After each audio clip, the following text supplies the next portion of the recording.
5 से 10 mm का kidney stone, और आप भी कंफ्यूज हो रहे हैं कि क्या दवा से ये ठीक हो सकता है या फिर उसका ऑपरेशन ही करवाना पड़ेगा। तो आइए इस वीडियो में बने रहिए, क्योंकि इस वीडियो में हम बड़ी सरल भाषा में बताएंगे कि 5 से 10 mm का किडनी स्टोन का क्या मैनेजमेंट होता है।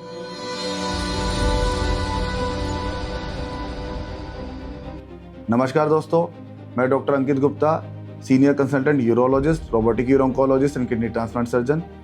आज हम इस वीडियो में 5 से 10 mm के किडनी स्टोन के मैनेजमेंट के बारे में बात करेंगे। पर इससे पहले हम जानेंगे हमारे नॉर्मल यूरिनरी ट्रैक्ट सिस्टम के बारे में, कि जो हमारा यूरिन होता है वो किडनी में बनता है, और वहाँ से वो यूरिन वाया यूरेटर, जो एक पतली सी ट्यूब होती है, उसके थ्रू वो ब्लैडर में जाता है, और ब्लैडर से वो यूरेथ्रा के थ्रू बाहर निकलता है। जो ये यूरेटर होती है, इसका साइज वेरी करता है, मतलब अलग अलग जगह पे अलग अलग साइज होता है। किडनी के पास ये चौड़ी होती है, और जैसे जैसे नीचे आती है सक्रिय होकर ये छोटी हो जाती है।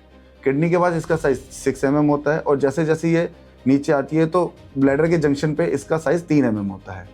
तो आप समझ सकते हैं कि कोई भी स्टोन जो 3 mm से बड़ी है, उसके अटकने के चांस हमारे यूरिनरी ट्रैक्ट सिस्टम में काफ़ी ज़्यादा हो जाते हैं। और कोई भी स्टोन जो किडनी में बनेगी, उसे भी यही रास्ता तय करना पड़ता है।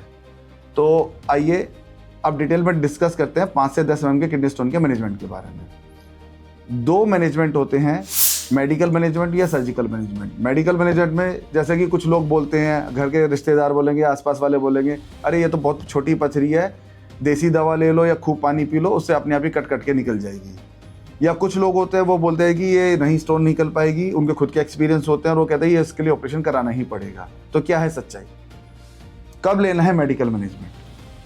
अगर पेशेंट को कोई सिम्टम्स नहीं है, या पेशेंट को मिनिमल सिम्टम्स हैं और वो मेडिसिन से उसके रिजोल्व हो रहे हैं, स्टोन का साइज 5 से 7 mm के पास का है, तो हम ऐसे पेशेंट्स को यूजली मेडिकल मैनेजमेंट देने की सलाह करते हैं। और मेडिकल मैनेजमेंट में क्या क्या दिया जाता है? पेशेंट का हाइड्रेशन बढ़ाया जाता है।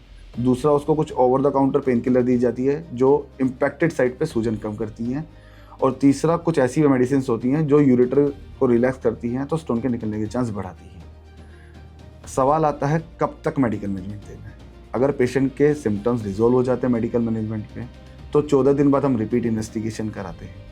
अगर स्टोन निकल गया है तो वेल एंड गुड, और अगर स्टोन नहीं निकला है बट वो अपनी जगह से हिल गया है और नीचे आ ब्लैडर की साइड, पेशेंट एसिम्प्टोमेटिक है, तो ऐसे में हम पेशेंट को 2 सप्ताह और कंजर्वेटिव मैनेजमेंट पे रखते हैं।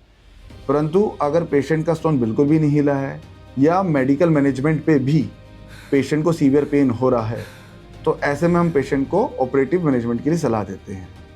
अब सवाल आता है मेडिकल मैनेजमेंट कब नहीं चुनना है। अगर पेशेंट को साइन ऑफ सेप्टिसीमिया या इन्फेक्शंस हैं, लाइक कि पेशेंट को हाई ग्रेड फीवर आ रहा है, ठंडी के साथ बुखार आ रहा है, CBC कराया उसमें TLC total leucocyte count high आ रहे हैं, तो ऐसे में मेडिकल मैनेजमेंट की सलाह नहीं दी जाती है और पेशेंट को ऑपरेटिव मैनेजमेंट के लिए सलाह दी जाती है। Now come to the operative management. There are 2 kind of the operative management for the 5 to 10 mm kidney stone. अगर स्टोन किडनी के पास है तो उसमें RIRS या ESWL होता है, और अगर स्टोन यूरेटर में नीचे की साइड है तो उसमें URSL होता है। ये जो तीनों टेक्नोलॉजी होती है, स्कारलेस होती है, मिनिमल इन्वेजिव होती है, इनके अंदर कोई चीरा, कोई कट नहीं लगता है, डे केयर पे होती है, या फिर 1 दिन का स्टे होता है। मरीज जिस दिन भर्ती किया जाता है उसी दिन उसको ऑपरेशन करके शाम तक छुट्टी कर दी जाती है। तो आशा करते हैं इस वीडियो के माध्यम से आप 5 से 10 mm के किडनी स्टोन का प्रॉपर मैनेजमेंट समझ गए होंगे। और यदि आपको भी किडनी स्टोन है और आप इसकी और जानकारी या कोई ट्रीटमेंट के बारे में हमसे जानना चाहते हैं, तो नीचे दिए गए हुए नंबर या लिंक पे हमसे संपर्क कर सकते हैं। धन्यवाद।